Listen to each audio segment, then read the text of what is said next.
Some bad news for the Vancouver Whitecaps, gentlemen. They confirmed on Tuesday that center back Ranko Veselinovic is out for the rest of the season, suffering an ACL injury. How big of a blow is this to the Whitecaps, Ollie?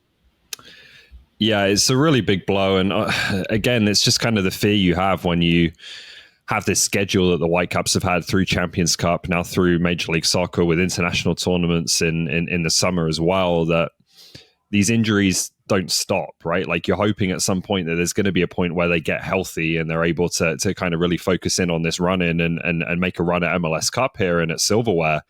But it's not necessarily the case that you have the injuries and then you don't have the injuries anymore once that batch of injuries are done, right? It can be cumulative and it can just keep recurring. And so I think with Ranko Veselinovic out, Sam Adekubi out for the season, obviously still waiting on Ryan Gold. That's just the fear you have with this Whitecap season, is that these injuries are going to keep happening and they're going to keep weakening the group, and they're going to have a real impact on the remainder of their season. So gutted for the player, who I think has become a tremendous central defender for the Vancouver Whitecaps and a real leader of that group. And now I think it opens up a real need for the Whitecaps to be proactive in this transfer market, to still see what's in front of them this season with the opportunities they have, and make sure that the squad has what it needs to be able to compete on all fronts here.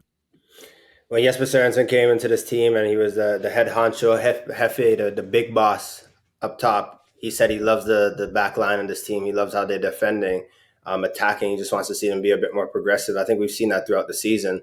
But I just want to speak quickly on partnerships, because there are just certain spots in the pitch where you look at the person next to you and you have to be kindred spirits. You have to be on the same wave. Yeah, one can be naughty, one can be nice, one can be the big bad brother, and the other one could be the nice guy, but you work together so closely, and that's Blackman and Veselinovic. Now, what does that look like? Obviously, every player that plays that position is competent, but just certain partnerships when it's a must-win game, when your back's against the wall, you rely on. And you look at that run, specifically in CONCACAF Champions Cup, those two were the guys for Jesper Sørensen and for Whitecaps. So I just want to see how they respond to that and who takes that spot.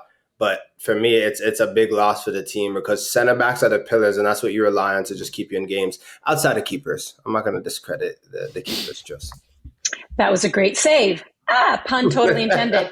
With the summer transfer window, right away when a body goes down, it's not even cold, but right away we're like, how do you fill that void? Who's the next person who's going to step on in? So summer transfer window, why don't we just mention first a Canadian national team player, because we also love to play this game of where is a national team player going to land, and could it be in Major League Soccer? What about Luc de Fougerolles? How are you feeling about that being an answer, Ollie?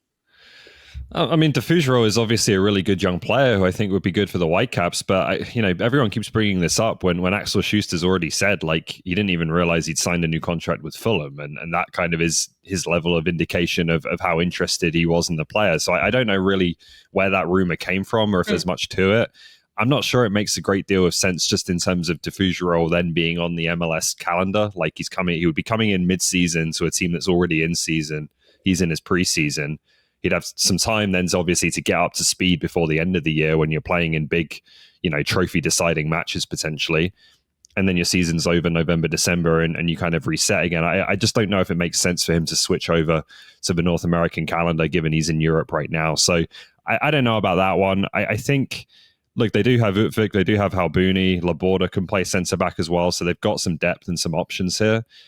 I think they really do need to add a left back. And so I wonder if there's a player they can find who could play left and center, who could kind of fix two problems in one. They're going to need to strengthen in defense, though, I think, having lost, as we mentioned, two starters now to season-ending injuries. I think the profile of Luc de Fougerolles obviously suits Vancouver Whitecaps and how they would play. But Ollie's right. Like, he needs minutes and he needs to play. Does that calendar really suit him? But does also maybe not getting burned at Fulham suit him either? It's the year before a World Cup. Everyone needs to play. Everyone needs to get minutes and find a home that could do that. So I think on a profile standpoint, it would be a great fit. But again, you're probably going to have 2-3 months where you're not playing football, and that little break as well. It wouldn't do a young player good. It doesn't do any player good, but when you're that young, you need to be playing minutes at whatever level so you can make those mistakes and learn from them. All right, Jordo. Well, what about a CPL player? Could that be a potential signing to fill a void for the Vancouver Whitecaps on that back line? Look, I think so, and I just need to make a quick trip down memory lane because it needs to be said. We cover this league week in and week out, and we see the quality. And I'm not biased. I'll call a spade a spade. If you're a great player, I'll say it. If you don't have the best week, I'll also say it in the nicest way possible. But Dan Klomp, if you look at the 30 teams in the MLS last year and the last 2 seasons, there's no reason why that guy couldn't have been or shouldn't have been an MLS player.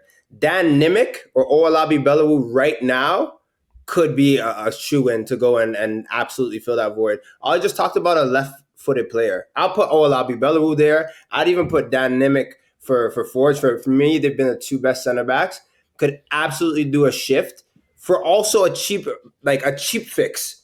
But they're quality players that don't get injured, that play week in and week out against great competition. And I also think that when they play this first leg against the Vancouver Whitecaps, Axel Schuster and everyone else who are making big decisions, we'll see firsthand how quality those two players are. Yeah, I mean, I think Nimick is the best defender in the CPL, and I think he's absolutely good enough to play at a higher level. So I don't have, questions about the player and his quality. Are they going to look for someone mid-season who's making a step up in level potentially? I don't know, as opposed to someone who's a bit more proven, maybe you can slot in right now. Feels to me like maybe a CPL option would be more one for the off season than for right now. I would also like to see a full strength Forge go up against the Whitecaps for the benefit of that tie as a neutral Canadian soccer fan. So, I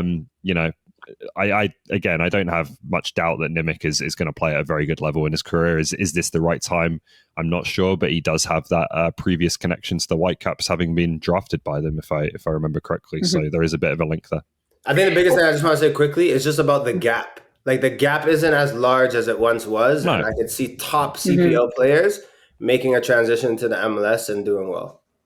Well, let's talk about that Canadian Championship because it is going to be Forge FC from Hamilton and the CPL taking on the Vancouver Whitecaps in that semifinal. First leg goes August 13th. And I know we've brought this up before when it was, rumored Pedro Vite was going to leave. It's official. He's now left. And a lot of people said, still not worried about the Vancouver Whitecaps' chances against Forge. And some people may still feel that way, but please hold because the list is now growing, gentlemen. There's no Vite. There's no Veselinovic now. You've already mentioned Atakubi and his injury. Still no Gold. Yeah. I mean, are Forge's chances of upsetting the Whitecaps in the CanChamp semifinal improving, Ollie? I mean, they're improving, on the basis that they're losing good players. The Whitecaps, I think, are weaker than how they started the season in terms of those key players being down and Gold being still out right now. I still think it's a very, very strong team and easily the favorite to win this competition and the comfortable favorite in this tie. Like as good as Forge have been this season, and we've talked plenty about that. This Whitecap side is still littered with, top MLS players, all-stars playing in that game right now, full international players.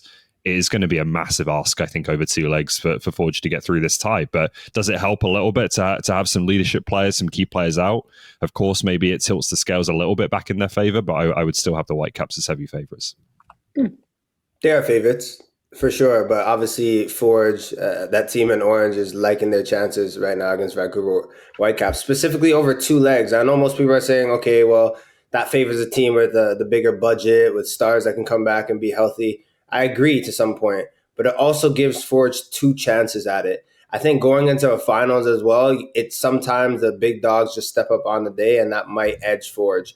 But I just like that you got to go cross country and play them, and you have to go back at Hamilton Stadium and beat them as well. So I love this matchup. This is what I'm looking forward to. And again, this is just positive because the CPL team will finally be in the finals. And I just have a feeling it could be Forge.